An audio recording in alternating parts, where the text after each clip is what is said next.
بسم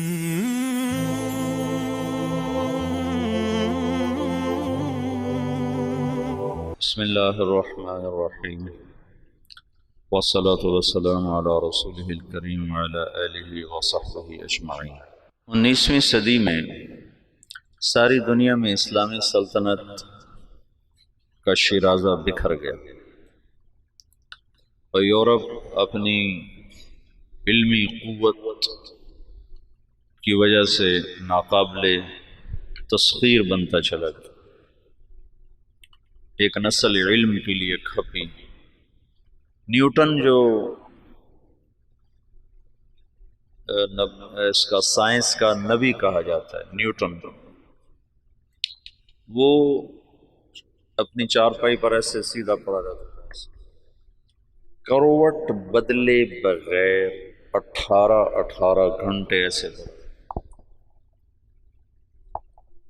میرے ابھی آپریشن میں اس ٹانگ کو ہلانا نہیں تھا تو میں عاجز ہو گیا تھا۔ چند گھنٹے کے بعد میں کہوں سے کوئی حرکت دو، میں عاجز آ گیا۔ وہ میری ٹانگ پکڑ کے بیٹھے رہے کہ نہیں ہلنے نہیں دینا، ہلنے نہیں دینا۔ اور نیوٹن 18 گھنٹے ایسے بے حس و حرکت ایسے پڑا، پھر ایک دم اٹھتا تھا، سامنے میز، کرسی، قلم، کاغذ، تو تیزی میں کرسی پر بیٹھنے کی بجائے میز کے اوپر ایسے جھک جاتا تھا اور قلم اٹھا کے ایسے لکھنا شروع کرتا، اور یہ 12 گھنٹے ایسے لکھتا جاتا تھا، 12 گھنٹے۔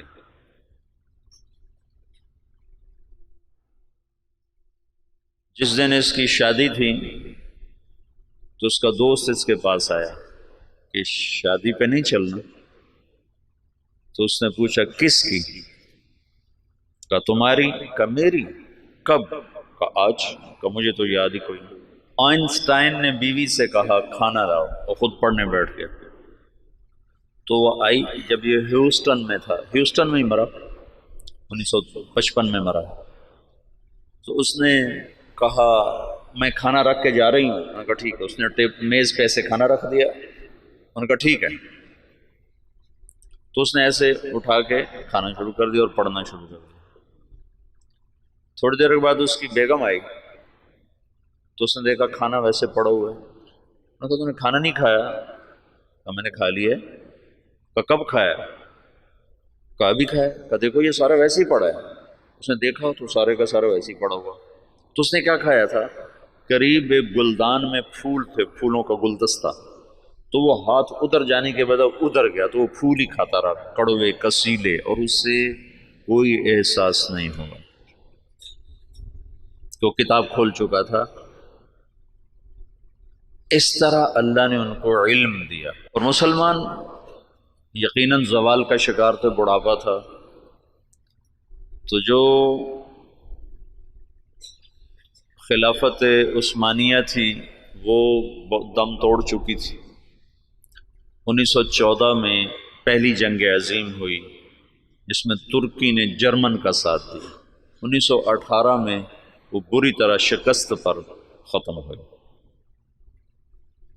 ہندوستان میں انگریز 1857 میں پوری طرح غالب آ گئے۔ رنجیت سنگھ کی حکومت تھی، انہوں نے اس کو نہیں چھیڑا۔ جب رنجیت سنگھ کے مرنے کے بعد وہ 1890 کے قریب مرا ہے، تو انہوں نے، جو اس سے پہلے کچھ مجھے سن پورا یاد نہیں، تو انہوں نے اس کا جو بیٹا تھا کھڑک سنگھ وہ بنا، وہ بہت شراب پیتا تھا، تو شراب پیتے پیتے ہی مر گیا، اور اس میں وہ بیدار مغزی نہیں تھی رنجیت سنگھ والی۔ پھر دلیپ سنگھ تھا اس کے بعد چھوٹا سا، جب وہ حکمران بنا تو انگریزوں نے اس وقت پھر پنجاب پہ قبضہ کر، پھر سندھ بھی ان کے قبضے میں چلا گیا۔ تو یہاں ایک مستحکم برطانوی راج تھا۔ تو اس وقت دین کی بقا کے لیے کیا کیا جائے؟ پھر دفاعی رخ پر لوگ آ گئے۔ تو مولانا قاسم صاحب کے ذریعے سے 1864 میں دیوبند کی بنیاد پڑی۔ سر سید احمد خان بھی اللہ اس کی بخشش فرمائے، وہ بھی مسلمانوں کے ہمدرد تھے، وہ بھی چاہتے تھے مسلمان عزت پائیں، لیکن ان کی سوچ یہ تھی کہ یہ دنیاوی تعلیم حاصل کریں تو اس سے یہ آگے نکلیں گے۔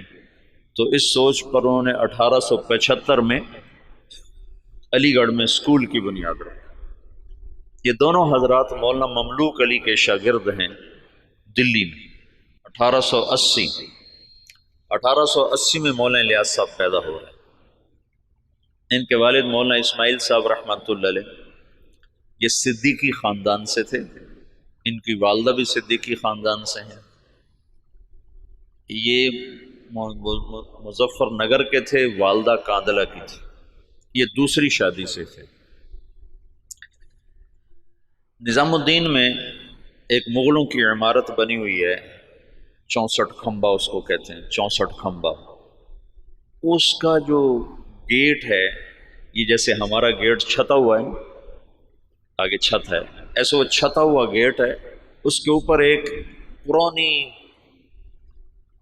برادری سی تھی، اس میں وہ رہا کرتے تھے مولانا اسماعیل صاحب، مولانا الیاس صاحب کے والد۔ وہاں سے ہجرت کر کے آئے اور اس پرانی مسجد کو انہوں نے آباد کیا۔ یہاں وہ کیسے پہنچے؟ یہ 1876 کی بات ہے، تقریباً 76 کی بات۔ یہاں وہ کیسے پہنچے اس کا کچھ پتہ نہیں، کیسے آئے، کس جذبے کے تحت آئے، کون لے کر آیا تھا، اللہ کا غیبی نظام۔ چونکہ یہ جگہ غیر آباد تھی، یہاں مرزا الہی بخش تھا، اس کی یہ جاگیر تھی۔ مرزا الہی بخش یہ بہادر شاہ ظفر کا سمد ہی تھا، یعنی بہادر شاہ ظفر کے بیٹے سے اس کی بیٹی کی شادی ہوئی تھی، اور مرزا الہی بخش بھی انگریزوں سے مل گیا تھا، اور وہ بھی جنگ آزادی کے ختم کرانے والوں میں ایک کردار تھا، اور غداری کا اس نے بھی بڑا صلہ پایا تھا۔ یہ مسجد مرزا الہی بخش نے بنوائی تھی، چھوٹی سی، ابھی تک وہ مسجد باقی ہے۔ تو ایک دفعہ مولانا اسماعیل صاحب یہ باہر نکلے ڈھونڈنے کے کوئی آدمی ملیں تو ان کو مسجد میں لاؤں، کہ ویران جگہ تھی یہ۔ تو کچھ لوگ جا رہے تھے دلی، یہ میوات سے پہلا تعارف ہونے لگا، تو ان سے پوچھا بھائی آپ لوگ کہاں جا رہے ہو؟ کہ جی دلی جا رہے ہیں مزدوری کرنا۔ تو انہوں نے کہا اگر میں مزدوری دے دوں تو میرے ساتھ چلو گے؟ کہاں تمہارے ساتھ چلو؟ ایک دن کی مزدوری 2 آنے تھی، 2 آنے۔ تو وہ 5-6 آدمیوں کو لے کر مسجد میں آ گئے اور ان کو وضو سکھایا، طہارت، نماز سکھا کر سارا دن اپنے ساتھ رکھا۔ پھر تعارف پہ پتہ چلا کہ یہ میواتی ہیں۔ میواتی کون ہیں؟ اس کے بارے میں مورخین کی رائے یہ ہے کہ یہ جو ہندوستان کی قدیم قومیں ہیں ان میں سے ہیں میواتی۔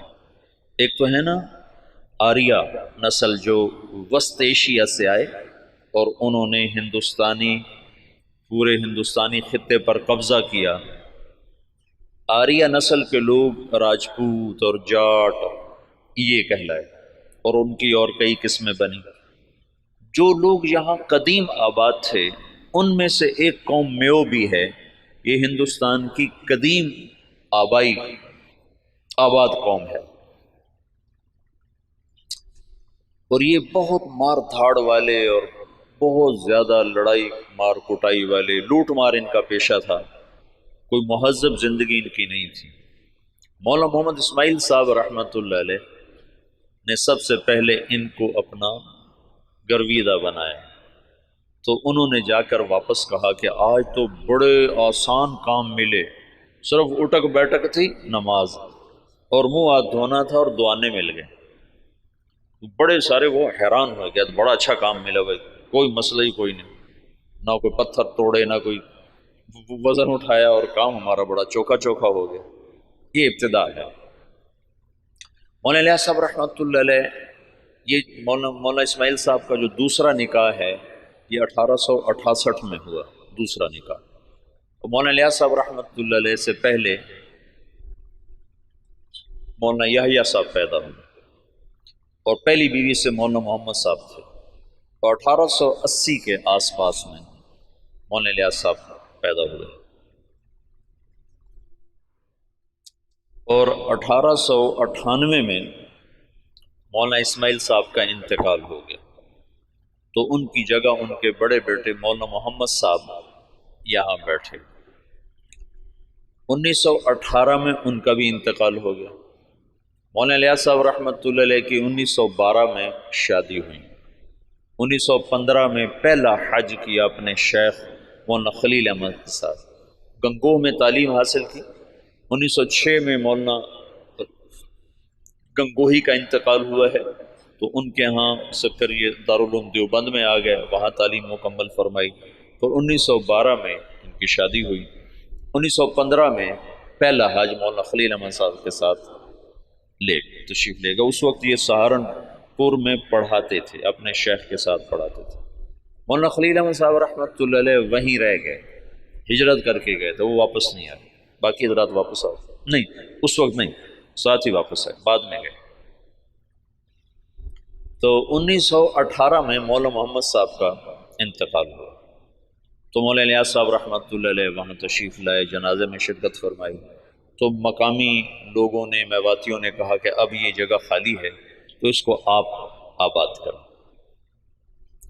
تو مولانا نے فرمایا کہ میں اپنے شیخ سے پوچھوں گا۔ تو پھر وہ تشریف لائے سہارنپور اور مولانا خلیل احمد صاحب سے درخواست کی کہ اس طرح لوگ چاہتے ہیں، میں کیا کروں؟ تو انہوں نے یہ فرمایا تم 1 سال کی چھٹی لے کے چلے جاؤ، اگر تمہارا دل لگے تو وہاں رہ جانا، نہ لگے تو پھر واپس آ جانا، مدرسہ سے تمہارا رابطہ نہ ختم ہو، چھٹی لے لو۔ وہ چھٹی کی جو درخواست لکھی تھی نا، وہ پرانے سہارنپور کے مدرسہ میں ابھی بھی محفوظ پڑی ہوئی۔ 1918 میں مولانا الیاس صاحب تشریف لائے نظام الدین۔ ابھی تبلیغ نام کی کوئی شے ان کے ذہن پر کوئی نہیں۔ 1918 میں شدھی کی تحریک چل پڑی۔ شدھی کیا تھی کہ ہندوؤں نے یہ تحریک چلائی کہ مسلمانوں کو ہندو بناؤ، اور بنیاد انہوں نے یہ اٹھائی کہ مسلمان تو باہر سے آئے، ہم تم ایک قوم ہیں، اوپر جا کر ہم سب کے رشتے ایک ہیں۔ تو یہ باہر سے مسلمان کون تھے جنہوں نے آ کر ہمارا مذہب بگاڑ دیا، لہٰذا ہم سب کو ایک ہونا چاہیے۔ یہ تحریک بڑے زور سے چلی۔ تو مولانا الیاس صاحب رحمۃ اللہ علیہ اس پر بڑے پریشان ہوئے کہ اس کا میں کیا حل کروں۔ تو انہوں نے جاتے ہی میوات میں مدارس کی بہتات، چھوٹے چھوٹے مکتب، اور اس میں اپنا سب کچھ لگایا، بیوی کا زیور بھی لگا دیا، سینکڑوں چھوٹے چھوٹے مکتب میوات میں کھولے۔ ایک دفعہ میوات میں گئے ہوئے تھے مریدوں کے پاس، تو ایک نوجوان آیا، ہاتھ میں کڑا، بڑی بڑی مونچھیں، داڑھی صاف۔ کسی نے کہا یہ آپ کے مدرسے سے فارغ التحصیل حافظ قرآن ہے۔ کہنے کہ حافظ، اس کا یہ حلیہ کیوں ہے؟ کہ یہ ماحول کی وجہ سے۔ تو یہ پہلی چوٹ لگی اور دل میں خیال آیا، جب تک تمام طبقات میں دین نہیں آتا تو چند طبقوں میں دین کا لانا یا چند طبقات میں دین کا آنا یہ نہ کافی ہے، نہ یہ ذریعہ نجات ہے، پوری امت کا مسئلہ ہے۔ تو مدرسوں سے ایک دم دل بجھ گیا، دل ہٹ گیا، بند نہیں کیے لیکن طبیعت بند ہو گئی، دل ہٹ گیا۔ اور واعظین اس زمانے میں شدھی کی تحریک کے ٹکر میں علماء نے وعاظ کو بھیجنا شروع کیا تھا کہ مختلف شہروں میں جا کر، دیہاتوں میں جا کر تبلیغ کرو۔ تو مولانا الیاس صاحب نے بھی اپنے واعظ بھیجنے شروع کی، لیکن وہ جاتے تھے جہاں تک سڑک ہوتی تھی، جہاں سڑک نہیں ہوتی تھی وہاں نہیں جاتے تھے، یا جہاں کوئی آسائش نہیں ہوتی تھی وہاں نہیں جاتے تھے۔ پھر طبیعت اس سے بھی ہٹ گئی، پھر خانقاہی سلسلہ شروع کیا، اور نظام الدین میں بیعت کا سلسلہ، اس سے پہلے بیعت نہیں فرماتے تھے، پھر بیعت کا سلسلہ شروع۔ تو بہت جلدی مریدوں میں ترقی ہونے لگی، اور مریدوں کا اضافہ بھی، اور مریدوں کے تزکیہ کے حالات بھی بڑے اچھے۔ لیکن کچھ عرصے کے بعد خیال آیا کہ کتنے لوگ میرے مرید ہو جائیں گے، لاکھ 2 لاکھ، تو عامت الناس کا کیا کروں؟ ابھی اللہ تعالیٰ فطرت خود ہی کرتی ہے لالے کے حنا بندی، پھول کو سرخی کوئی نہیں پہناتا، اللہ ہی اسے سرخ کرتا ہے۔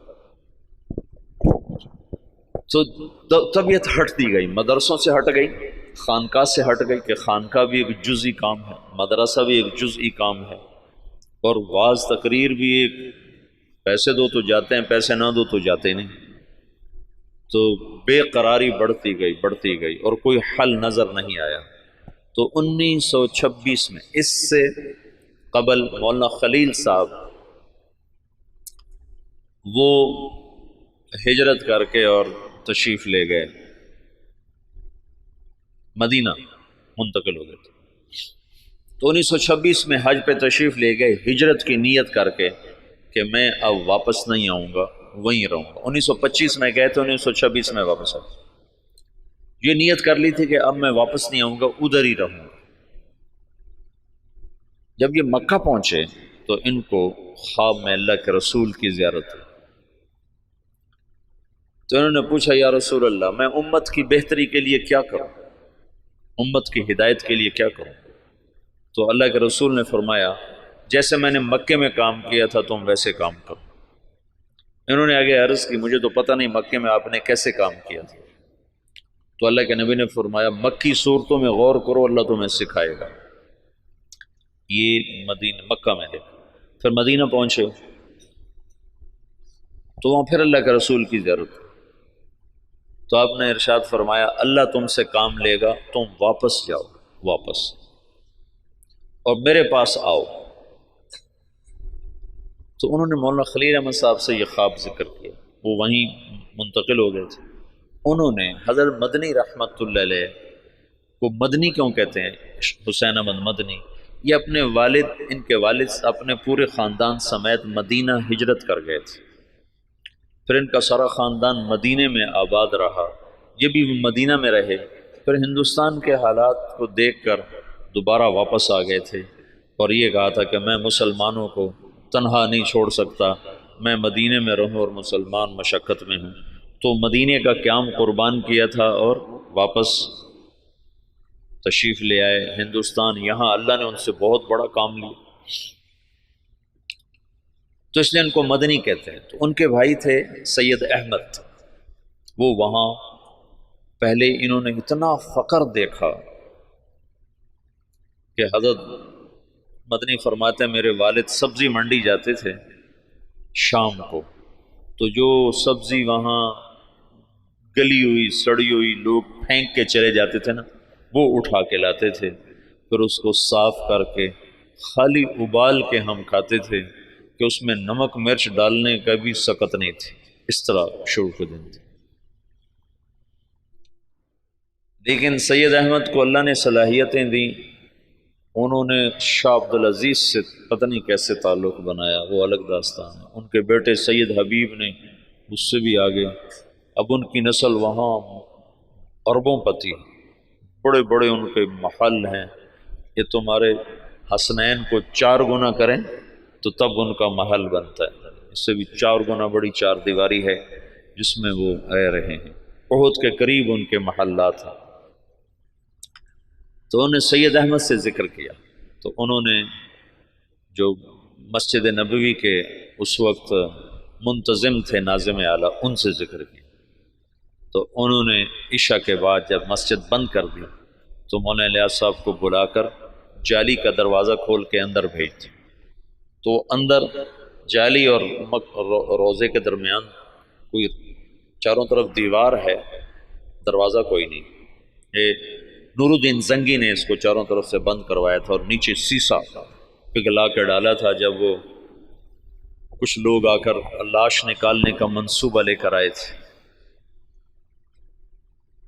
3 راتیں وہاں سوئے، 3 راتوں میں سارے کام کی یہ تو خود تو عقل سے تو آ نہیں سکتا، سارے کام کو سکھایا گیا، بتایا گیا، اور پھر یہ کہا گیا ہندوستان جاؤ اور جا کر عوام الناس میں کام کرو، علماء میں نہیں، ورنہ وہ مخالفت کریں گے،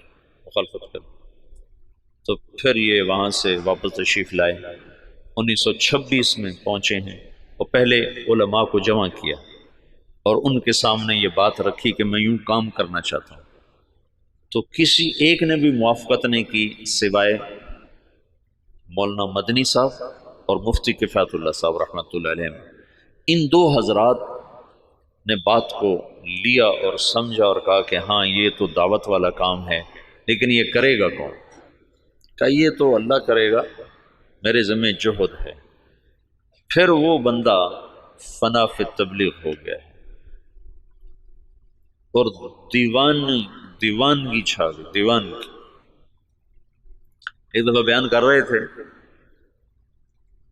گرمیوں کے دن تھے، صحن میں 11 بج گئے، 11 فجر کے بعد شروع ہوئے، گرمیوں میں 11 بج گئے۔ تو ایک مواتی کھڑا کر کے لگا، بھائی نام دے دو ورنہ یہ مر جائے گا، بیچارہ مر جائے گا، نام دے دو۔ ایسی دیوانگی چھا گئی تھی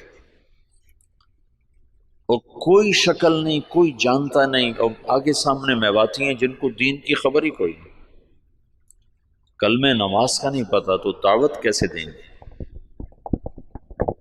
10 برس کی محنت کے بعد ایک جماعت چلے کی تیار ہے، 10 سال کے بعد۔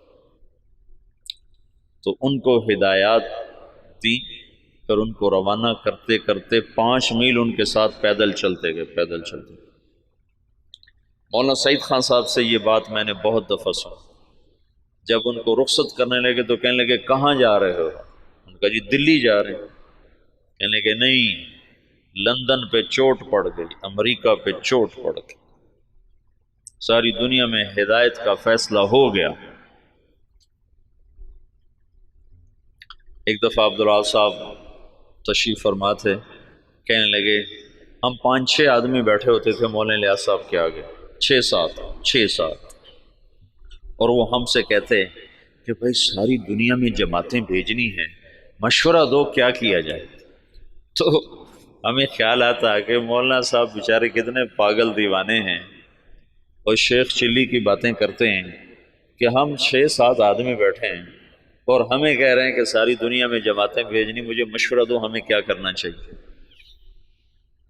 یعنی اللہ تعالیٰ نے اپنی قدرت سے ظاہر کر کے دکھا دیا کہ کیسے سارے عالم میں ہم خود پھر رہے ہیں، تو ساری دنیا سے جماعتیں ہمارے پاس آ رہی ہیں، ہم سے ساری دنیا میں لوگ جا رہے ہیں۔ تو 1926 سے لے کر 1944 نوح میوات میں پہلی بستی ہے جہاں پہلا اجتماع ہوا۔ اس وقت اجتماع نہیں کہتے تھے، جلسہ کہتے تھے، جلسہ، پہلا جلسہ ہوا۔ اور سگا بیٹا محمد یوسف اکلوتا سخت مخالف، وہ کہیں یہ کیا پاگلوں کا کام شروع کر دیا۔ ان کا ذہن ذوق سارا تعلیمی تصنیفی۔ 21 سال کی عمر میں طحاوی کی شرح لکھی، جو حدیث کی مشکل ترین کتاب ہے طحاوی، اس کی شرح 21 برس کی عمر میں لکھی۔ اور حیات الصحابہ جیسی کتاب تو ساری دنیا کے علماء تسلیم کر گئے کہ سیرت میں یہ وہ شخص بدیع تھا، بدیع سیرت میں، کہ سیرت کے عنوان پر آج تک کسی نے ایسی کتاب نہیں لکھی۔ سیرت کا عنوان ہوتا تھا زید بن ثابت، نیچے اس کی سیرت اور حالات، عمر بن خطاب، نیچے ان کی سیرت، حالات، واقعات اور ان کے فضائل اور مناقب۔ یہی 14 صدی میں تمام مصنفین کا طرز رہا ہے۔ یہ پہلا شخص ہے جس نے اسلوب جدید دیا، بدیع اسلوب، آج تک کوئی یہ اسلوب لے نہ سکا۔ حیات الصحابہ ہے سیرت، لیکن حیات الصحابہ، کیف کانت صلاتہم،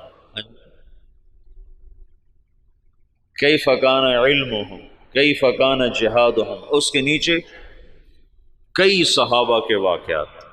یہ ایک کو عنوان بنا کے نہیں، عنوان صفت کا اور نیچے واقعات مختلف شخصیات کے۔ یہ پہلی دفعہ ہوا تصنیف و تالیف کی تاریخ میں۔ اس کتاب نے اتنی قبولیت حاصل کی کہ دنیا کے ہر بڑے مکتبے میں حیات الصحابہ پڑھی ہوتی۔ تو ان کا تو ذہن تھا سارا تعلیمی اور تصنیفی۔ وہ کہیں یہ میرے ابا کو ہو کیا گیا؟ ان کو اللہ کی طرف سے الہام ہو چکا تھا۔ تو باپ بیٹے میں ٹکراؤ ہے، مولانا انعام صاحب رحمۃ اللہ علیہ، مولانا احتشام صاحب رحمۃ اللہ علیہ، یہ حضرت مولانا الیاس صاحب کے ساتھ مولانا الیاس صاحب رحمۃ اللہ، اب مولانا سعید احمد خان صاحب، یہ ساتھی ہم نوا، اور بیٹا محمد یوسف سخت مخالف۔ میاں جی بدر الدین رحمۃ اللہ علیہ تھے، میں ان سے ملا تھا نظام الدین میں 82-83 میں گیا تھا، مجھ سے کہنے لگے کہ ہمیں مولانا الیاس صاحب بھیجتے کہ جاؤ یوسف کو کارگزاری سناؤ، شاید اس کا کوئی دل نرم پڑے۔ تو جب ہم جاتے تو اپنے لکھنے پڑھنے میں لگے ہوتے تھے، تو ہمیں دیکھتے ہی کہتے مجھے پتہ چل گیا تمہیں بوڑھے نے بھیجا ہے کہ جاؤ اس کو کارگزاریاں سناؤ، بھاگ جاؤ، میرے پاس کوئی وقت نہیں تمہاری فضولیات سننے کے لیے۔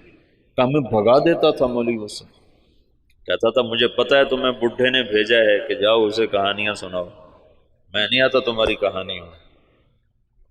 بیٹا ایسے مخالف تھا۔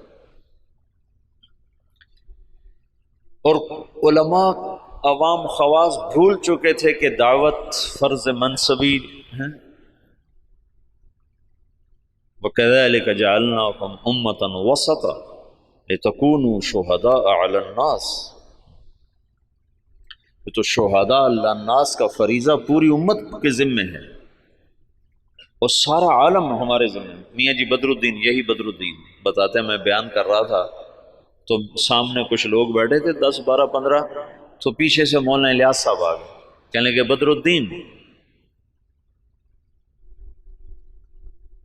کن میں بیان کر رہے ہو، کن کو سنا رہے ہو، کن کو سنا رہے ہو؟ کہا جی ان کو سنا رہا ہوں، اور جو سامنے بیٹھے ان کو سنا رہا ہوں۔ اے تیرا بھلا ہو جائے، اونٹ کی نیت کر، اونٹ، اونٹ میواتی زبان میں آخری کنارے کو کہتے ہیں، آخری کنارہ، کہ دنیا کے آخری کنارے کی نیت کر کہ میں یہ بات دنیا کے آخری انسان تک کو سنا رہا ہوں، ایسے وہ نیت کرواتے تھے۔ اپنی زندگی میں 2 کمرے بنائے تھے مسجد میں داخل ہو کر، جنوب کی طرف، اوپر ان میں کھڑکیاں، کھلی کھلی دروازے، اور یہ فرمایا کہ یہاں غیر ملکی مہمان جب آئیں گے تو ان کو تم نے یہاں ٹھہرانا ہے۔ تو وہ بیچارے ان کے مرید حیران ہوتے کہ ادھر مقامی کوئی نہیں آتا تو غیر ملکی کہاں سے آئیں گے؟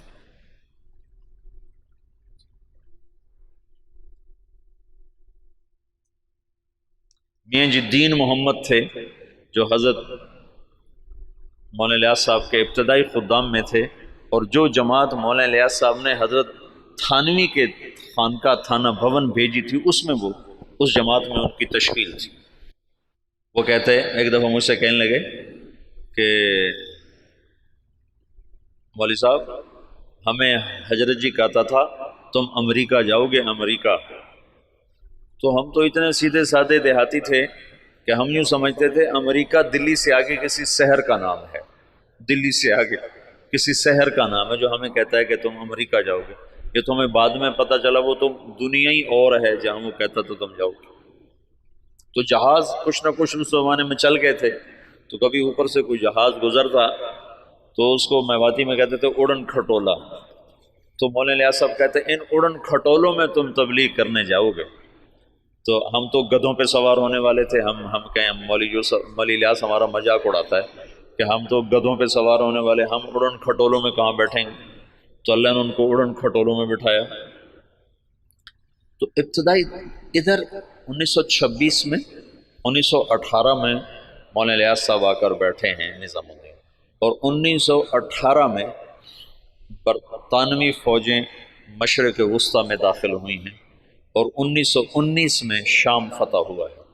فرانسیسی فوجوں نے شام کو فتح کیا، اور شام کو 3 حصوں میں تقسیم کر دیا، ایک کا نام سوریہ رکھا، ایک کا نام لبنان رکھا، اور ایک کا نام اردن کر دیا، اور شام کو 3 حصوں میں تقسیم کر دیا۔ اور 1926 میں اسرائیل کو بنانے کا منصوبہ مکمل ہو گیا کہ اسرائیل بنایا جائے۔ ادھر 1926 میں دعوت کا کام چلا جس کا آخری سرا مہدی سے جا کے ملتا ہے، اور ادھر 1926 میں یہودیت کا کام چلا جس کا آخری سرا دجال کے ساتھ جا کر ملتا ہے۔ یہ آپس میں یہ تانے بانے میرے اپنے بنائے ہوئے ہیں، میں سنے نہیں ہیں، لیکن جو کچھ پڑھا ہے اس کے مطابق میں ایک ترتیب ذہن میں آئی کہ ادھر دعوت کا کام بھی ہدایت پر ختم ہوگا۔ 1964 میں پہلی جماعت گئی یوگنڈا، 1964، 4 آدمی، اس میں ایک ابھی بھی زندہ ہیں، عبدالرشید صورتی صاحب جو کراچی کے امیر ہیں۔ تو کہنے کہ وہاں ایک بہت بڑے شیخ تھے، ان کی ہم گئے ملاقات کے لیے، تو ان کا بہت بڑا ہال کمرہ تھا، وہ مریدوں سے بھرا ہوا، اور ایسے مراقبے میں بیٹھے تھے، ایسے بالکل گردن ایسے جھکائی ہوئی تھی۔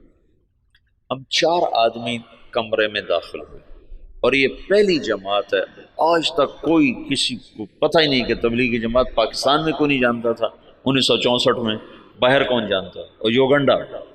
تو جو ہی ہم اندر داخل ہوئے تو انہیں ایک دم سر اٹھایا، کہا مرحباً بجیش المہدی، مرحباً بجیش المہدی، مرحباً بجیش المہدی، 3 دفعہ انہوں نے اس کو دہرایا، اور ہمارا بڑا زبردست اکرام کیا۔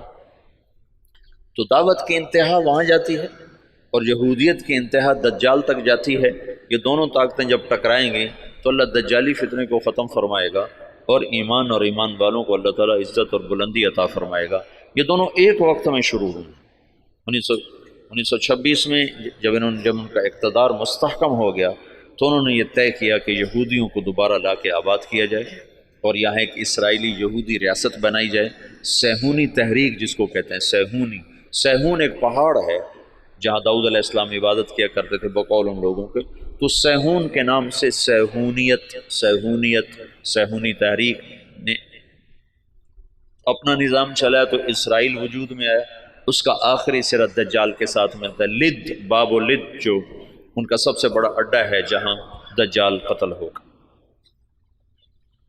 تو اللہ تعالیٰ نے مولانا الیاس صاحب رحمۃ اللہ علیہ سے دعوت کو اس وقت اٹھایا جب دعوت کے نام کو جاننے والے علماء بھی نہیں تھے، وہ بھی اسے اوپرا سمجھتے تھے، اور ان کے ہاں بھی اس پر انکار شدید تھا، لیکن اس بندے کے گشتوں نے آہستہ آہستہ آہستہ آہستہ فضا کو ہموار کرنا شروع کیا۔ پھر مولانا الیاس صاحب نے بڑے بڑے علماء کو بلایا کہ اب آپ کے میوات کا دورہ کرو، تو انہوں نے میوات میں دیکھا زندگی کو بدلا ہوا، حالات کو پلٹا کھایا ہوا، تو کچھ اعتراف زبانوں پہ آنے لگا۔ 1944 میں جب دنیا سے جا رہے تھے تو میوات میں صرف، باقی نہیں، صرف میوات میں بہت اچھی فضا کام کی پیدا ہو چکی تھی، اور کچھ دہلی شہر میں۔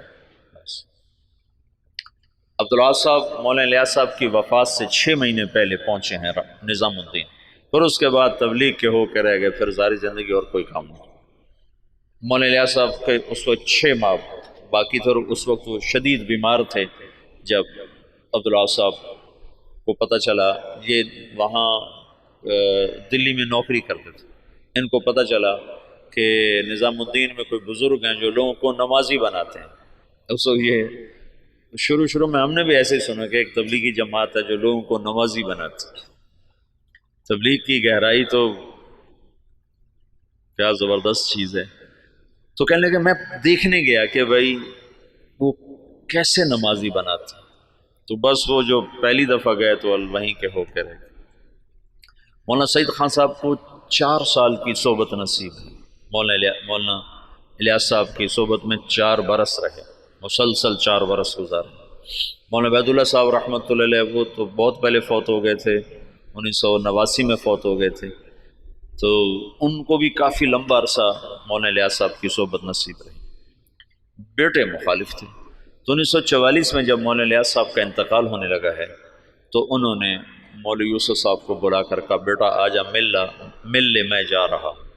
وہ جو سینے سے لگایا اس میں نسبت اللہ نے منتقل فرما دی، اور مولانا یوسف صاحب نے فرمایا اپنے باپ کے مرنے سے 1 دن پہلے مجھے تبلیغ پہ 100 اعتراض تھے، 100 اعتراض۔ باپ کے مرنے کے بعد اللہ نے تبلیغ کا کام کھولا۔ مولانا الیاس صاحب تبلیغ کے کام کو اجمالی طور پر چھوڑ گئے تھے، مولانا یوسف صاحب نے اس کو کھولنا شروع کیا۔ دن میں 18 گھنٹے بولنے والا آدمی تھا، سوائے سونا اور نماز اور لکھنا، ان 3 اوقات کے علاوہ وہ شخص کی زبان بند نہیں ہوئی، مسلسل جیسے اللہ بلوا رہا تھا۔ بھرپور جوانی میں چلے گئے، 48 برس کی عمر میں انتقال فرمایا۔ 27 سال کی عمر میں امیر بنے، بالکل نوجوان بلکہ بچے. اور مولانا سعید خان صاحب رحمۃ اللہ علیہ فرمانے لگے مولوی یوسف ہمارے ساتھ اٹھتا بیٹھتا کھیلتا تھا، لیکن جب وہ امیر بنا تو آہستہ آہستہ اس کا روب ہمارے اوپر چھاتا چلا اور اپنی جہد اور قربانی سے ان کی ہیبت ہمارے دلوں پہ قائم ہو گئی. ایک دفعہ 3 گھنٹے بیان فرمایا اس حال میں کہ یہاں ایک پھوڑا تھا جس سے خون مسلسل رس رہا تھا. تو ایک آدمی پاس بیٹھا ہوا تھا، وہ یہاں رکھتا تھا کپڑا، جب وہ خون سے تر ہو جاتا تو وہ ہٹا لیتا، دوسرا رکھتا تھا، پھر وہ خون سے تر ہو جاتا، وہ ہٹا لیتا، پھر وہ تیسرا رکھتا تھا، اور وہ مسلسل بیان فرماتے. باپ والی کیفیت منتقل ہو گئی کہ مولانا الیاس صاحب کے یہاں پھوڑا نکل آیا. اس کو کٹ دینا تھا، کٹ دینے میں تکلیف ہونی تھی، تو مشورہ کر رہے تھے کہ اس کو کریں کیسے. تو مولانا الیاس صاحب کو پتہ چلا تو انہوں نے فرمایا ایسا کرو، کچھ میواتی میرے آگے بٹھا دو، پھر جو مرضی مجھ سے کر لیں. تو انہوں نے کچھ میواتی آگے بٹھائے، مولانا الیاس صاحب نے بیان کرنا شروع کر دیا اور ہاتھ یوں کر دیا. تو انہوں نے سارے ہاتھ کو کھرچ کھرچ کے صاف کیا، لیکن ان کا ہاتھ ایسے بھی نہیں ہوئے، وہ یوں بھی نہیں ہوئے. اس قدر انہماک اور فنائیت اللہ نے عطا فرما دی باپ بیٹا کو کہ اللہ نے ایک چیز کو وجود دینا تھا. ایک مدت ہوئی تھی عوام اور خواص کے ذہن سے نکل گیا تھا، اور بس صرف اسلام کو ایک ہی شکل میں دیکھتے تھے کہ حکومت آئے گی تو اسلام آئے گا، حکومت آئے گی تو اسلام آئے گا، طاقت ہاتھ میں ہوگی تو اسلام آئے گا، ورنہ اسلام آ ہی نہیں سکتا. اور انقلاب کا مطلب صرف حکومت کی تبدیلی کو لے لیا تھا. بعض الفاظ ایسے ہیں جو اپنے اصل معنی سے نکل کر مجاز میں اتنے استعمال ہوئے ہیں کہ اصل معنی ویسے ہی ختم ہو کے رہ گیا. ان میں سے ایک انقلاب بھی ہے.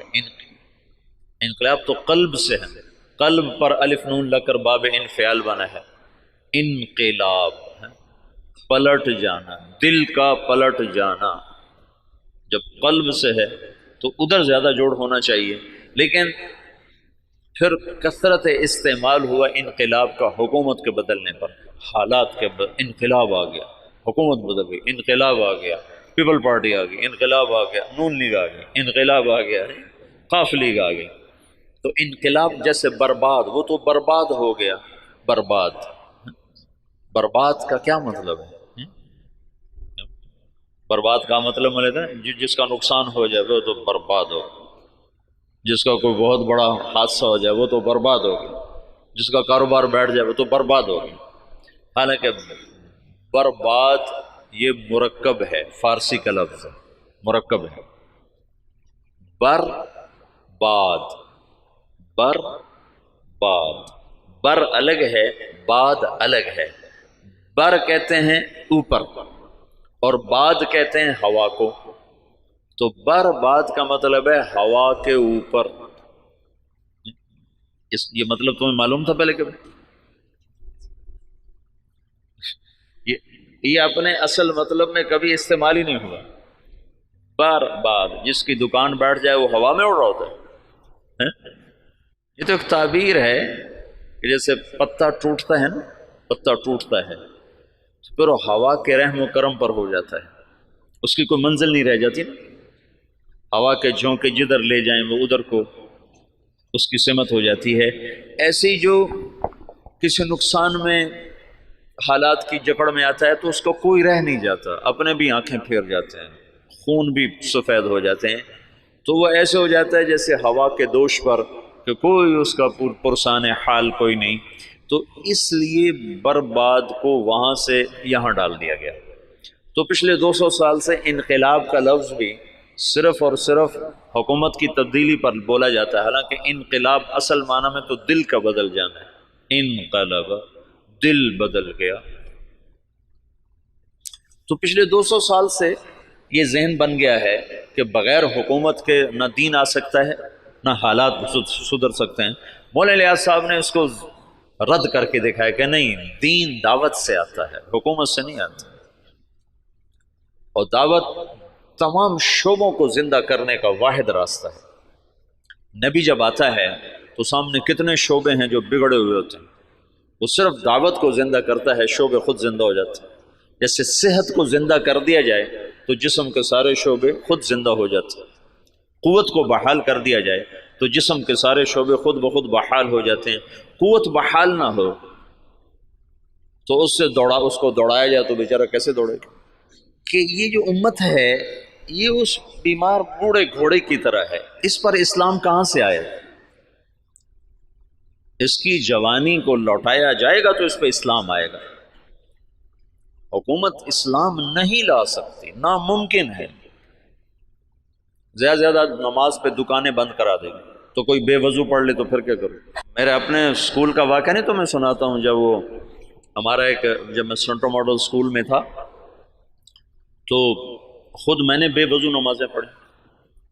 طالب صاحب، سردیوں کا زمانہ، وضو کیڑا کرے، اللہ اکبر، طالب صاحب کی نماز، تو وہ عشاء کی نماز ہو رہی تھی اور میرے برابر میں اس کا بستر تھا، جاوید نذیر اس لڑکے کا نام تھا، یہ مرید کے اچھے زمیندار گھر کا تھا۔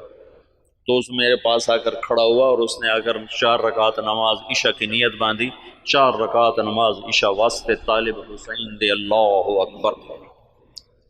حکومت ایسا اسلام لائے گی واسطے طالب حسین دے، جو ایسی نماز پڑھے گا وہ تو کافر ہو جائے گا، نہ پڑھے تو اس سے تو کافر نہیں ہوتا نا، لیکن اگر ایسا کرے گا تو اسلام سے نکل جائے گا۔ قوت کبھی، اس لیے تو کبھی نبی کو طاقت دے کے نہیں بھیجا گیا، بعد میں طاقت آئی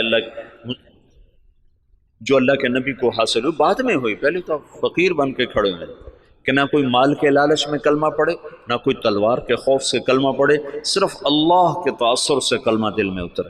تو چونکہ اسلام نے ایک عروج دیکھا تھا تو جو ہمارے قائدین تھے وہ اس عروج کو تصور میں لے کر اعادہ عروج کی جہد کرتے رہے، وہ جو ذوف اسلام تھا اس کو دور کرنے کی کوشش ہی نہیں کی کہ انگریز کیوں آیا۔ مولانا حفظ الرحمان صاحب آئے سیوہاروی، یہ میاں جی دین محمد پاس بیٹھے ہوئے، مولانا الیاس صاحب، اور مولانا حفظ الرحمان آئے، حضرت دعا کریں انگریز نکل جائے، مولانا الیاس صاحب چپ بیٹھے رہے، حضرت دعا کریں انگریز نکل جائے، چپ بیٹھے رہے، حضرت دعا کریں انگریز نکل جائے۔ تو مولانا الیاس صاحب ایک دم جوش میں آئے، کہ کوئی لوگ تیار کر لیے ہیں جو انگریزوں کے بعد حکومت کو سنبھالیں گے، کوئی لوگ تیار کر لیے ہیں، وہ کہ چپ، کہ جو انگریزوں کے بعد آئیں گے وہ ان سے برے ہوں گے کہ انگریز ہمارے بزرگوں کے گناہ کی سزا میں آئے، اور جو موجود آئیں گے ہمارے گناہوں کی سزا میں آئیں گے، اور مجمع کو تیار کیے بغیر کام نہیں چلتا ہے۔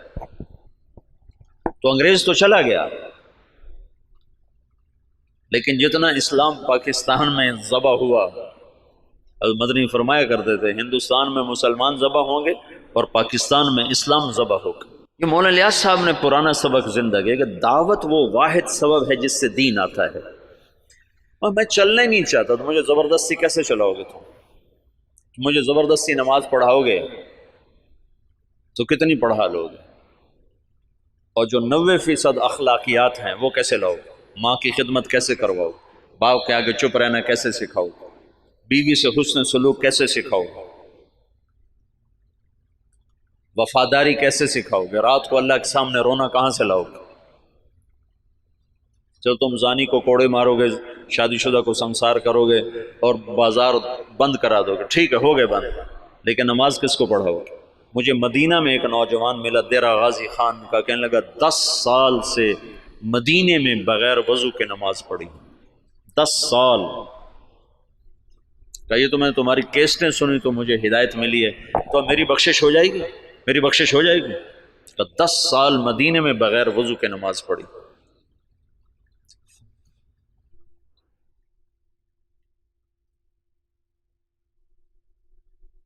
چونکہ اسلام کا سیاسی پس منظر 1000 برس سے زیادہ ہے، تو جب زوال آیا تو قائدین کا ذہن ادھر گیا کہ اس زوال کو دور کیا جائے، زوال دور کیا جائے اور مسلمانوں کو دوبارہ شان و شوکت پہ لایا جائے، لیکن اس زوال جس وجہ سے آیا تھا اسے دور کرنے کی کوشش کیے بغیر زوال کیسے دور ہوگا؟ جب 95% لوگ بے نمازی ہوں زوال کیسے دور ہوگا؟ جب 100% لوگ بد اخلاق ہوں، ماؤں سے بدتمیز ہوں، باپ کا گریبان پکڑیں، ترازو میں ناپ تول میں کمی کریں، خود جوئے کے اڈے چلائیں، زنا کے اڈے چلائیں، نشے کے اڈے چلائیں، تو ان میں کیسے دین کون لائے؟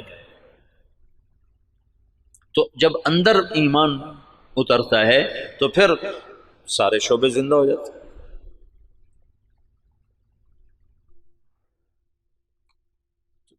مولانا الیاس صاحب کے ذریعے سے پرانا سبق زندہ ہوا کہ دعوت وہ سبب ہے جس کے ذریعے سے اللہ نے ہر دور کے باطل کو توڑا، ہر دور کے باطل کو توڑا۔ تو 1926 میں یہ کام شروع ہوا، شخصیات کے جانے سے کوئی فرق نہیں پڑا ہے، اور اب عجب العجائب ہے کہ 15 برس ہو چکے ہیں، امیر کوئی نہیں، ایک شورا ہے اور کام اسی طرح چل رہا ہے۔ اور عجب العجائب ہے کہ گونگے بھی دین کے داعی بن کے چل رہے ہیں۔ ابھی 1 سال کی جماعت گونگوں کی یمن سے کام کر کے واپس آئی اور 7 مہینے کی دوبارہ ملائیشیا جانے کے لیے تیار کھڑی۔ یہ اسلامی تاریخ میں پہلی دفعہ ہو رہا ہے کہ گونگے دین کے داعی بن جائیں، اور پہلی دفعہ جب سے سورج چمک رہا ہے کانگو کے جنگلوں میں جماعت پہنچی جہاں اتنے قد کے بونے رہتے ہیں، بونے، اقزام، وہ 4 فٹ کا بڑا جوان ہوتا ہے، جس کا قد 4 فٹ ہو وہ سب سے نمایاں نظر آتا ہے۔ یا 4 فٹ والے تو ہم گودی میں اٹھائے پھرتے، وہ 4 فٹ والا بڑا جوان ہوتا ہے۔ آم کا 3 فٹ، 3.5 فٹ، پونے 4 فٹ، اور 4 فٹ والا بڑا چوڑا ہو کے چلتا ہے، اور ننگے رہتے ہیں، مرد عورت کوئی کپڑا استعمال نہیں کرتا، اور کوئی باہر کی دنیا سے ان کا تعلق کوئی نہیں ہے۔ سانپ کاٹے تو علاج ان کا جنگل میں موجود ہے، کانٹا چبھنے سے سانپ کے ڈسنے تک سارا علاج اپنے جنگل سے کرتے ہیں۔ غذا ان کی جنگل کے جانور ہیں، ہر چیز کھاتے ہیں، اور طاقتور اتنے ہیں کہ ہر آدمی 5 سے 6، 7 سے 8 شادیاں کرتا ہے، کوئی کشتے نہیں کھاتے۔ کتنے لوگ بیچاروں کے گردے مر ختم ہو گئے کشتوں کے چکر میں، گردے گنوا بیٹھے، گولی اندر تے دم جلندر چلا گیا۔ ان کو اللہ نے ایسی قدرتی طاقت دی ہوئی ہے، اور جب سے وہ پیدا ہوئے انہوں نے اسلام کا نام نہیں سنا۔ آج سے 12 برس پہلے وہاں پہلی تبلیغی جماعت پہنچی، مالی سے جماعت بنی، مالی، وہ گئے کانگو، کانگو سے گئے جنگل، اور جنگل کے ترجمان ساتھ لیے، انہوں نے وہاں دعوت کا کام چلایا، تو 270 آدمی پہلی دفعہ مسلمان،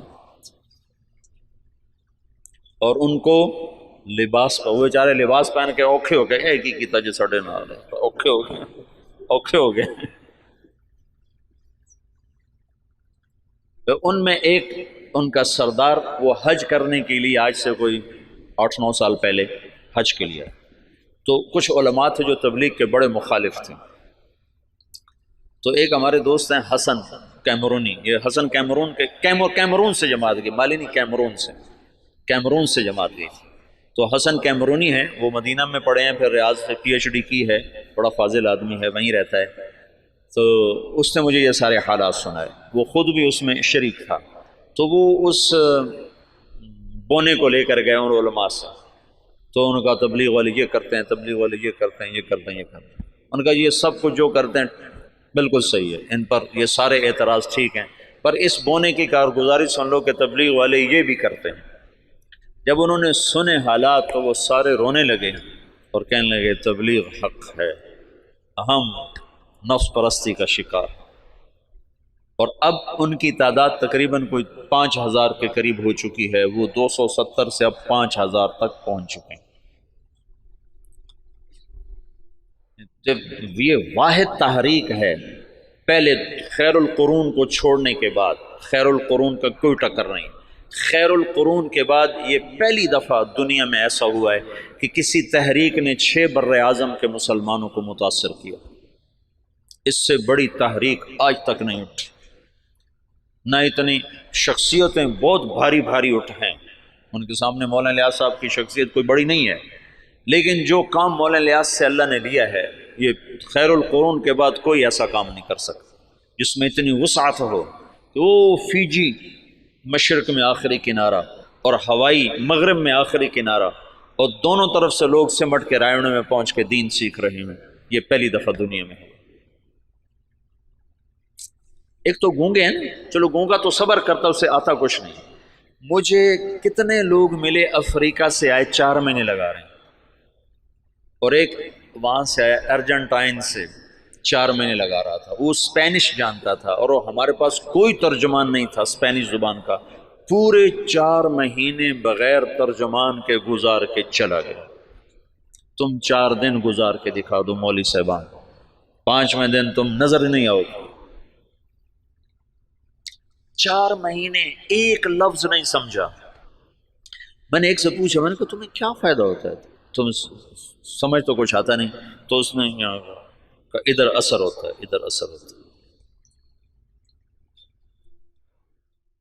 تو میں یہ چاہتا ہوں تم تبلیغ میں بصیرت کے ساتھ چلو۔ میں یہ چاہتا ہوں تبلیغ کی عظمت تمہارے دل میں ہو۔ تھوڑی سی زندگی ہے، پتہ نہیں کب شام ہو جائے۔ میں تو موت کا ایک جھٹکا کھا چکا ہوں، دیکھ چکا ہوں کہ کتنی ناپائیدار زندگی ہے اور کتنی بے ثبات یہ دنیا ہے اور کتنا دھوکے کا یہ جہان ہے کہ پتہ بھی نہیں چلتا اور وہ کیا۔ تو تھوڑی زندگی میں وہ کام کرو جس کا نفع تمہیں زیادہ ملے، جس کی واپسی تمہیں زیادہ ملے۔ تو تبلیغ کے سوا اس وقت کوئی میدان عمل میں ایسا عمل نہیں جس میں لگنے سے تم سارے عالم پر اثر انداز ہو جاؤ، ساری دنیا کے انسانوں تک تمہاری محنت کا اثر پہنچا۔ جبوتی جیسے غریب ملک میں آگے بھی اس سے بھی غریب علاقہ تھا تجرو، جہاں کشتی ڈوبی تھی، اس جنگل میں اجتماع ہوا، 3-4 ہزار کا مجمع جنگل میں جمع تھا۔ یا کتنے بڑے بڑے اشتہار لگتے ہیں، 300-400 سے زیادہ آدمی اکٹھا نہیں ہوتے۔ وہ جنگل، ایک نکر اور ایک بنیان، یہ ان کا لباس تھا۔ 24 گھنٹے میں ایک وقت کھانا کھاتے۔ یہ جماعتیں جب جاتی ہیں نا تو ان کو دیکھ کے بڑے حیران، اچھا تم سارا دن کھاتے ہو، دن میں 3 دفعہ کھاتے ہو، 3 دفعہ کھاتے ہو۔ ان کو حیران ہو کر کہتے ہیں اتنا کھاتے ہو تم، بیمار نہیں ہوتے؟ بیمار تو ہوئے پڑے۔ غربت انتہا درجہ۔ میں ایسے ساحل سمندر پر تھا، میں ایسے گیا دیکھنے تو سب کے وہ عصر کے بعد چائے پی رہے ہیں، چائے تو دیکھا وہ کالا کعوہ پانی والا بغیر دودھ کے، ٹوٹی ہوئی پیالیاں، ٹوٹی ہوئی پرچیں، یہ ان کی بڑی عیاشی تھی کہ وہ سمندر کے کنارے چائے پی رہے تھے۔ نکر بنیان یہ ان کا لباس۔ وہاں تبلیغ پہنچ گئی، کوئی جانتا نہیں محمد الیاس کون ہے، کوئی جانتا ہی نہیں محمد یوسف کون ہے، انعام الحسن کون ہے، عبد الوہاب کون ہے، محمد سعد کون ہے، لیکن تبلیغ وہ ایسے کر رہے ہیں کہ جیسے رائمنڈ میں ہو رہی، جیسے پاکستان میں ہو رہی۔ خود جبوتی والے ان کی زبان نہیں سمجھتے، وہ اور زبان، پہاڑ کی کوئی جنگلی زبان بولتے۔ تو تبلیغ کے معجزات اب نظر آتے ہیں، نظر، یعنی تبلیغ کی کرامت وہ نہیں جو چھپی ہوئی ہے، نظر آتی ہے۔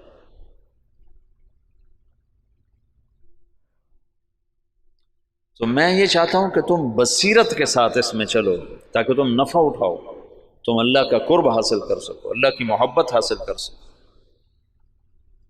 صحیح، میں نے پیچھے سے تفصیل بتائی تمہیں کہ سیاسی اکھاڑ پر چھاڑ کیسی ہوئی، پھر تبلیغ کی زندگی تو اب تمہارے سامنے ہے، اس میں تو تفصیل بتانے کی ضرورت نہیں ہے، لیکن کچھ مجالس اور میں لینا چاہوں گا کہ کچھ باتیں جو اس سے متعلق ہیں وہ میں تمہارے سامنے لاؤں۔ پھر لِيَهْلِكَ مَنْ هَلَكَ عَنْ بَيِّنَةٍ وَيَحْيَىٰ مَنْ حَيَّ عَنْ بَيِّنَةٍ، پھر یہ نہ ہو سکے کہ ہمیں پتہ کوئی نہیں تھی۔